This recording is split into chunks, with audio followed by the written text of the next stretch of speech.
Okay, let's go. It's time for Be Picked. When you're ready to move from clicks to clients, learn to be picked.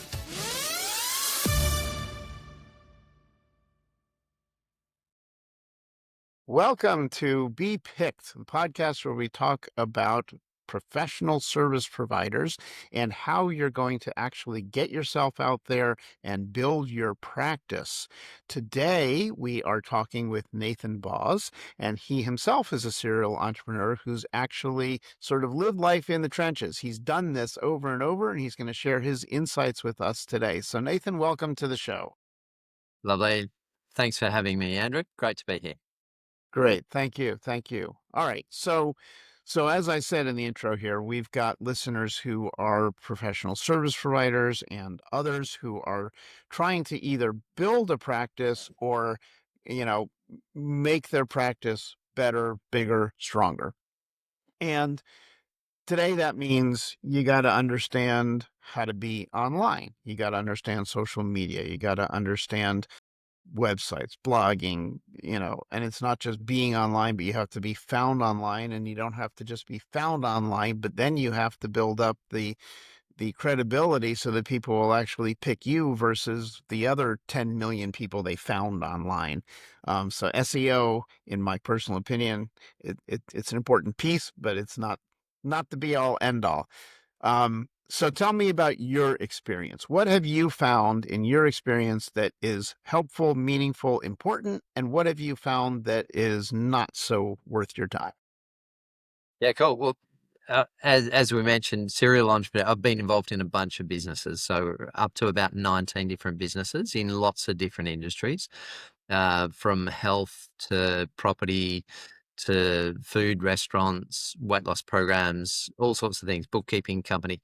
So I just love the concept of business and growing stuff from scratch. So when you are growing it from scratch, it's really important to understand where your leverage points are for getting growth. And if that's an angle that we want to deep dive into tonight my time, then I'm based in Australia, Western Australia. So the sort of things I love to do is really, really focus deep dive on business growth. And I generally tend to go organic as much as possible, and minimal cost, thanks to an upbringing of a diet very high in potatoes and not too many dollars in the bank for a single parent.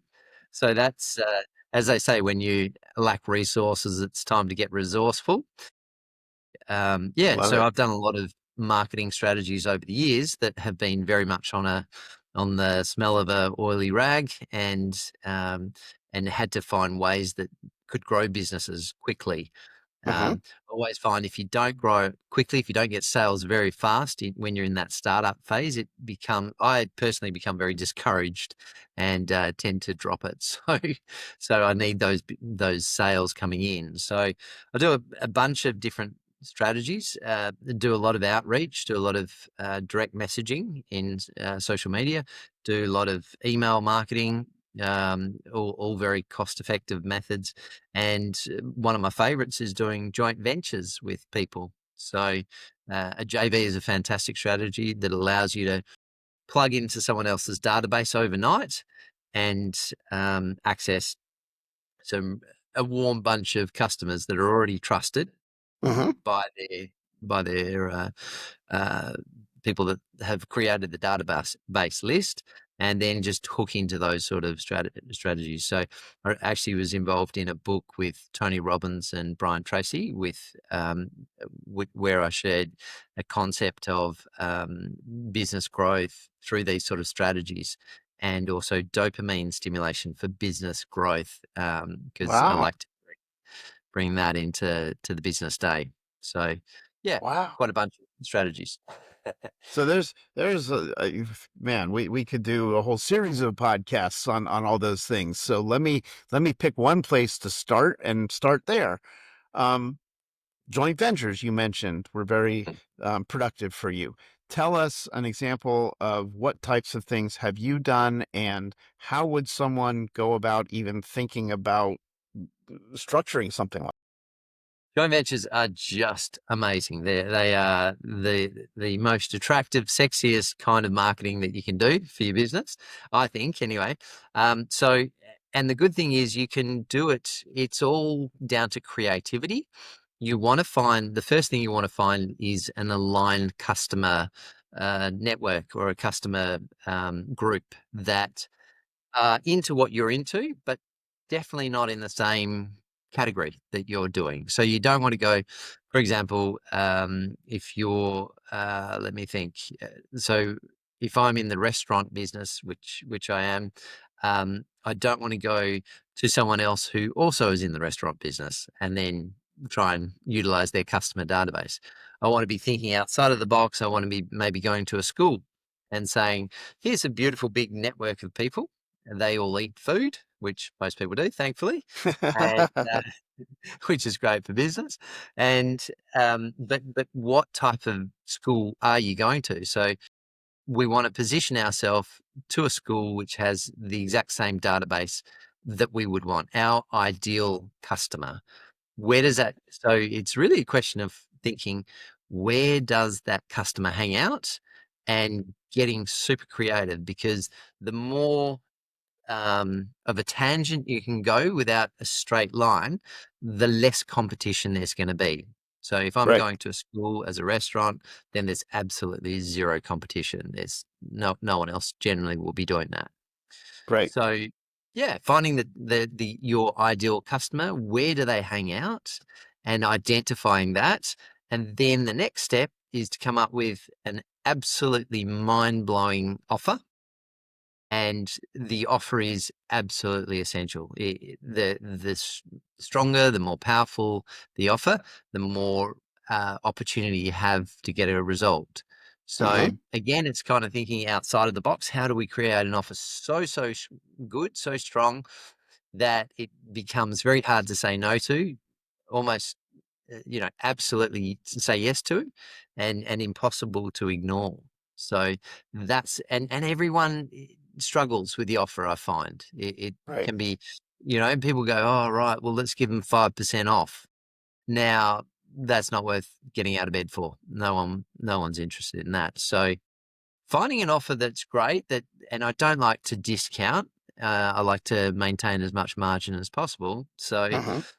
it's often a situation of getting creative in your deal and finding things that have massive value that you can give away for free or offer at a discount. But the discount is coming off a value added product, not your core range of services. Interesting. Interesting. So, Yeah.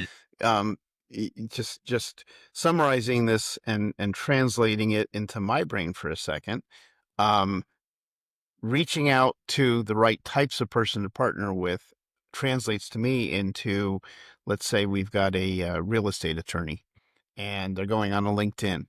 Um, it's great and wonderful to find a bunch of other real estate attorneys, and sure, you can connect with them and talk case law and whatever, but they're not your clients. You need to be thinking about who needs a real estate attorney and connecting with those, or who interacts with them. Realtors, obviously, um, entrepreneurs who are investing in real estate, obviously. So, connecting, like you said, connecting with the right people, restaurant connecting with the school because it has the people that eat the food, connecting with people who might bring you business as a real estate attorney. And then the offer is equivalent to me in saying, so what do the clients actually want? They're not going to come for an offer that they're not interested in because they're not interested. So, what do they actually want? And then design your offer around that. So, for your example, what would be something that you came up with saying, okay, I got a restaurant, I got a school, we got this complimentary list. What type of thing, how would you go about figuring out what to offer that's going to make sense and draw the client? Yep. So knowing what that customer likes at the end point is where you need to be at the start of it. So another example might be, to explain it better, is say doing a collaboration with, if your clientele is an affluent clientele and they like to have good products, good things around them. It might be an aftershave, it might be a, a, a BMW or a Mercedes dealership. So if that's your end user, if you're an attorney and you're looking for a high affluent customer base, then go where those customer bases are. And then it's creating the offer. So when it's down to the offer, I love to creatively find ways that an offer doesn't cost me a cent. Okay. So if you can do that creatively without costing you a penny, you can do it all day, every day, just constantly. You can leverage it, and it's infinite. So if you can get creative an offer that is so attractive and that doesn't cost you a cent, it's so scalable, and you can just go and go and go. Whereas, the moment you start having to discount and you're looking at either a lost leader as a product that you're sacrificing the margin in, or you never, ever, ever want to be in a situation where you're actually losing money to acquire a customer. A lot of people say, look at the lifetime value of a customer. If that's, I don't know, as an attorney, what's the lifetime value of a customer potentially going to pay you? That depends on the type of law and the types of things. Most of the smaller attorneys are going to have that client for that one issue that they need, and then they're not going to see them again until another issue pops up. So the range varies, but typically thousands of dollars is going to be at a minimum. It's just the Mm, reality of the legal practice. right. So, so yeah, give you another example that could tie back to that. Then, when I was running health shops, um, I would find a lost leader which we could sell at wholesale. So I didn't want to go under wholesale, because you know it can really cost you on the cash flow and the validity of the viability of the business then. So Hmm. if you do it at cost, then that's fine. You can cover costs and you can run it infinitely and scale it massively. But if you're giving away, say, if you're giving away your time as a lawyer, then that's a limited asset. You can't do that all day, every day. So you need Right. to start looking for things that you can give away infinitely, and Hmm. uh, and what I like to do is find perhaps suppliers that will collaborate with you and might be able to provide you products that helps them to get more exposure, Hmm. and to give away those sort of products, and then collaborate with them so they get more exposure. You are seen as the one that's offering massive value and can give a whole bunch of product away, whatever it is, and hopefully aligned to what your end client loves. Hmm. That Hmm. makes sense? So so I'm thinking of a couple things going back to the real estate lawyer example. Mhm. um, Partnering with someone who does home inspections, and your clients get a special discount from the home inspecting company. So you're giving away something, you're helping the home inspectors, they have a reason to help you. You're not giving away your time, but you're making something of value available to them. There's one example. And the other example that came to mind as you were talking is, well, wait a minute here. If I put together a YouTube channel as the attorney, and I start putting out basic content.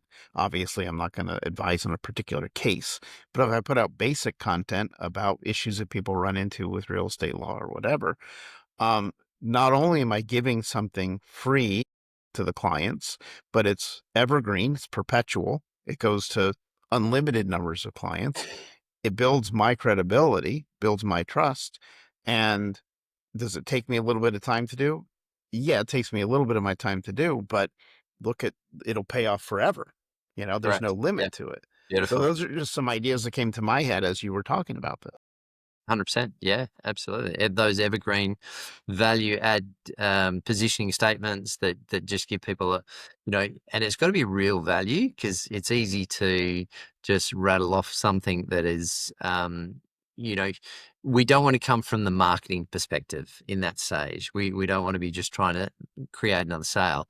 There's got to be massive value that people will be engaged with, and they say, "Oh wow, this is really good information. Want to be engaged in that and stay in that, and I appreciate that, and this guy obviously knows what he's talking about, so he'd be the one to hook up with." Yeah. Yeah. Yeah. Yeah.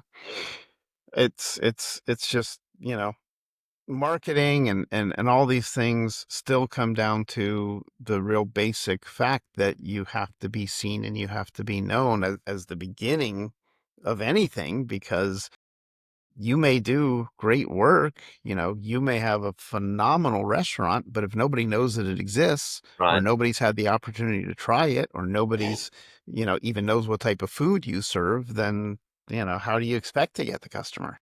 Absolutely. And I think that's down to marketing is always more important than the product itself, which is Hmm. sounds a bit crazy.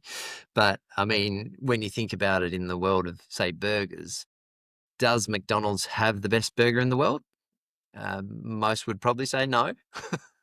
But are McDonald's an absolute titan when it comes to marketing? That's undeniable. So, it is very possible to it is very good to focus on the marketing more over the product. I think everyone has a pretty good level. I mean, especially I imagine in the real estate and the law world, that they have a certain standard. So, one person, if they're 10% better than the other, that's not necessarily going to relate to 10% more customers. Not at all. Right. Right. There's no correlation. But if they're 10% of a better marketer, then that could significantly impact on their bottom line. So, yeah, I think the value is definitely the focus. If you're growing your business, once you've got to a certain level of the product quality, then it really double down on your marketing. Hmm. So, okay, so we've been talking about sort of coming up with a way to partner with somebody with something that's going to be meaningful for both of your audiences, and meaningful to the actual, person you're trying to reach out to, the actual potential client. What are some other things that you have done that you have found to be effective and most worth your time and money? As I touched on the outreach, through direct messages, and that's all again down to the wording that you use. The wording is absolutely key. Okay. That you're not coming across as a sales concept, but as really adding value, and that you're a human, not that you're just trying to sell. So that takes a lot of time and a lot of trial and error to get the offer really perfected, and the outreach message really, really perfected. So that's another little one. And I do really enjoy guerrilla marketing. So I've been involved in a few different guerrilla marketing stunts over the years, and it's fun as long as you don't mind embarrassing yourself, getting a little bit, getting your hands dirty, and we've done some pretty cool stuff that have got some good results. Hmm. So to relay one story, back in 2009, 2010, during the global financial crisis, we had done some property over in the UK and nothing was selling. The banks weren't lending, so no one was selling, and no one was able to buy because they couldn't get the money. So my sister and I, had a nice property that we were working on selling, and it wasn't selling. Put these big yellow ugly boards with "Buy My Flat" and our phone number and a payment plan on it, and we walked across Tower Bridge, which in London is probably one of the most iconic places around. Hmm. And we had buses pull up in the street and stop and yell, bus drivers yelling at us, "What are you doing?" And it got picked up by the newspapers all around the world, actually. We ended up on the front cover of a newspaper in Qatar for some bizarre reason. Wow. Yeah, very unrelated. And but the phone, we had our phone numbers on this ugly yellow sign with lots of ugly handwriting and spelling mistakes. And we had our phone number in there, and the phone rang off the hook, and we sold the property in 48 hours. Oh Um, my gosh. so it was a way of grabbing attention, cutting through the levels of professionalism. So sometimes we get so carried away with the professional level that you try and be more professional than the next person, and then the next person has got the bigger, better business card with the special font on it, right? Hmm. And sometimes it's just that race to the bottom where it just is a sea of noise Right. and it doesn't stand out and it doesn't cut through. So I Right. think when you're looking at your marketing, it's always really useful to say, all right, what can I do that's totally different? That's going Hmm. to be a pattern interrupter, and they're the sort of things. And although those guerrilla marketing stunts are time consuming and not leverageable, they can be pretty effective. They still Right. can really, as a one off, they can be very, very effective to cut through the noise. And there's a certain level of embarrassment that may well go with that. But that to us all comes down to knowing your numbers and saying, all right, if I'm going to walk across from here to there and the next 100 people I see are going to laugh at me, what's that worth? And Right. we worked out, we put a value on it before we stepped across that bridge. And we realized that if we could close this deal, it would be £40,000. Hmm. So knowing a number all of a sudden allowed us to go, right, this is definitely worth our while. This is definitely worth the humiliation or embarrassment. And we didn't see it as that. We just saw it as the steps that we had to go through to get to the end result, that dollar amount that we wanted to reach. So that was the Right. motivation. Well, there's an additional message in there, I think, that's really important to bring out as well. Because you made a point of making sort of this ugly sign, and you said spelling errors and things like that. And that makes you real. That makes you a real human, as opposed to this perfectly crafted corporate sign that's elegant, and you would have gotten a totally different type of response from people. And the reason I raise that is because one of the lessons that I learned, I've been doing radio shows and podcasting and stuff for quite a number of years now.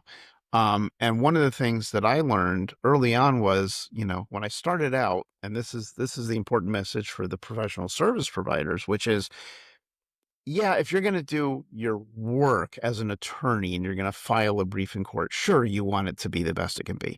But when you're reaching out for marketing, if you're going to do a YouTube video, you can spend forever and a day trying to make it perfect with the perfect lighting and the perfect suit and tie that you're wearing and the perfect sound. And it's going to go nowhere near as far as the video of the guy who's real. Maybe you stumbled over a word. Maybe your, tie was off kilter, or God forbid you didn't wear a tie.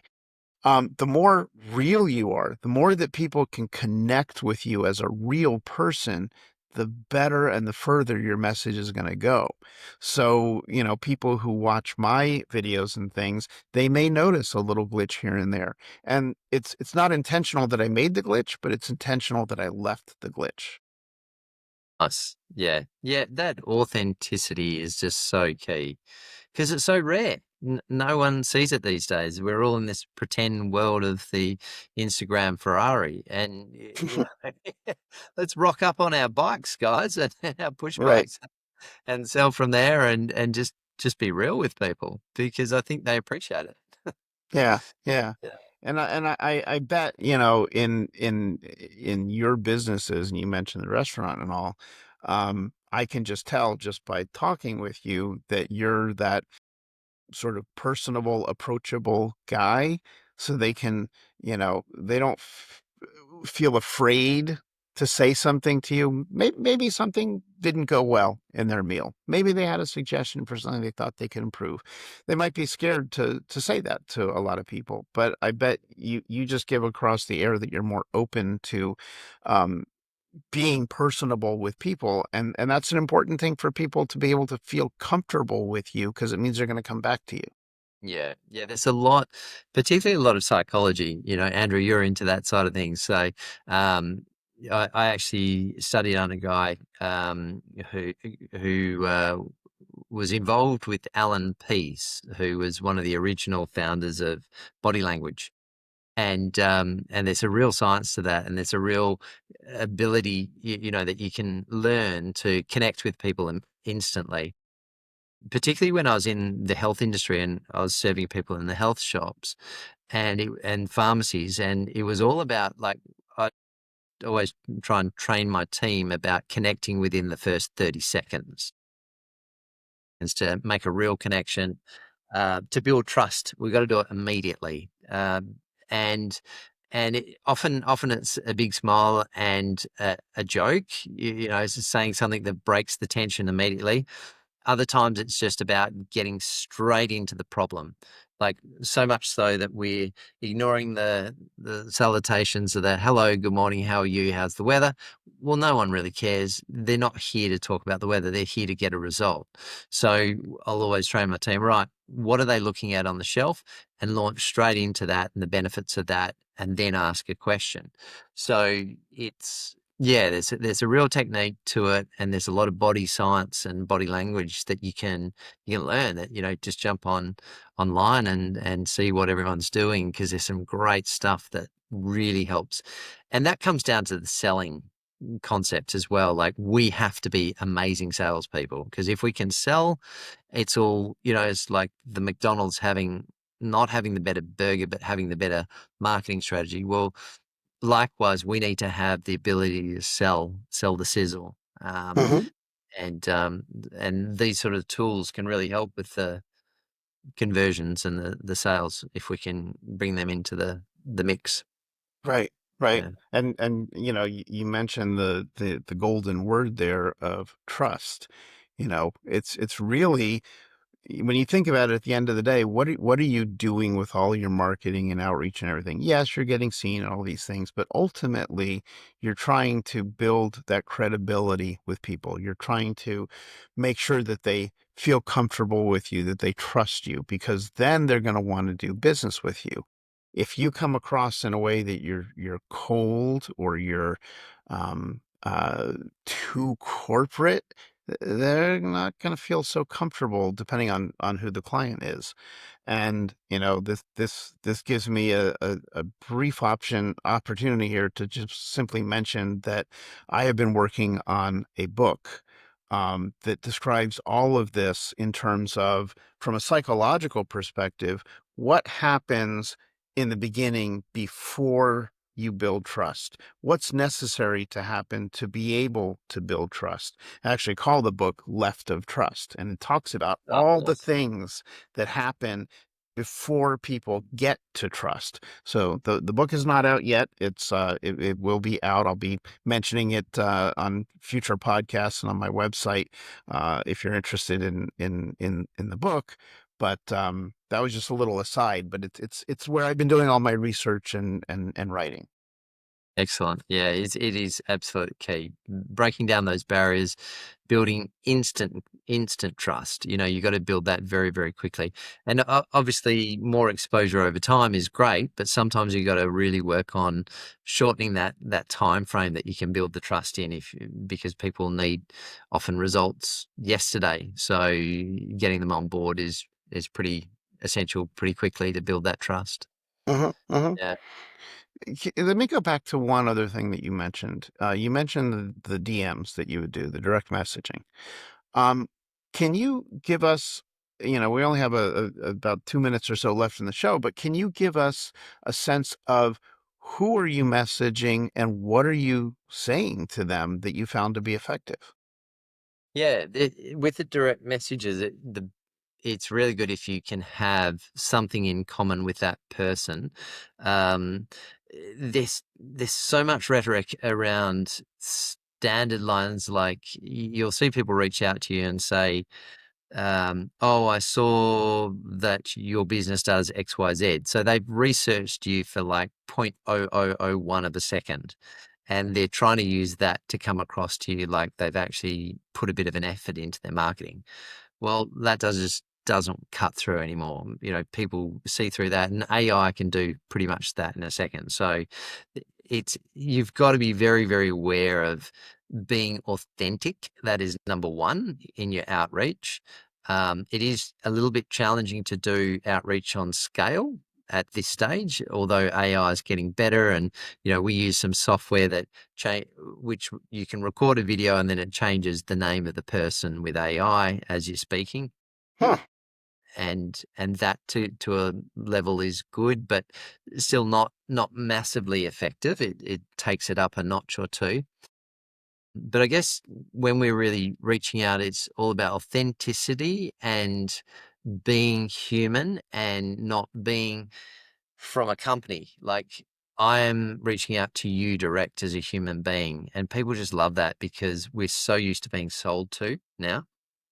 That bringing it back a peg and saying me, not us, can be a really big, I, not this big conglomerate of a company, can be a good starting point.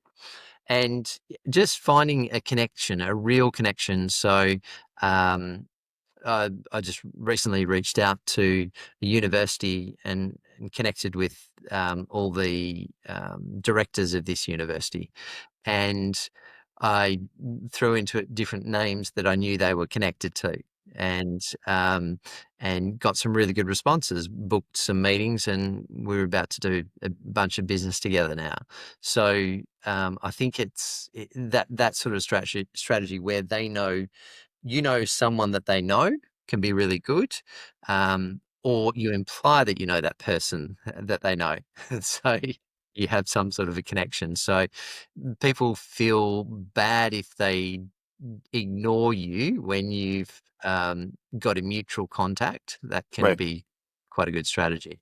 Right. Yeah. Yeah, and Yeah. again, as you're talking about that, I'm thinking about LinkedIn and how it's built Mm. specifically that way. People Yep. can see that you're linked to people that they know, and it helps to build that credibility, showing that. So, well, we are out of time, unfortunately, for this version of Be Picked.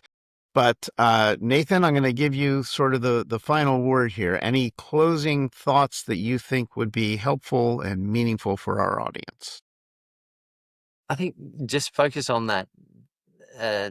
If 90% of your day could go towards marketing and growing the business and working on the business rather than in the business, and I know that's probably quite hard for your industry that you're involved in because it's very much down to the business, but I think that comes down to asking really good questions. How can I work more on my business than in my business? If you've got a passion for growth, they're the sort of questions you need to be asking, because that's the very starting point of shifting from working in the business to scaling, growing, and leveraging your time so much better.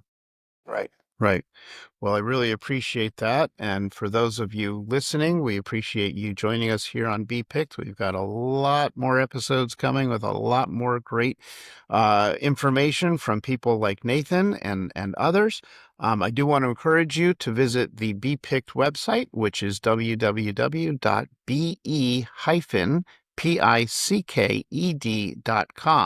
because one of the things that's coming soon, and maybe even out by the time this episode airs, is we will have a free assessment tool you can use to learn more about your credibility and your efforts, and it will guide you into the areas where you're weakest and help you figure out how to get more out there.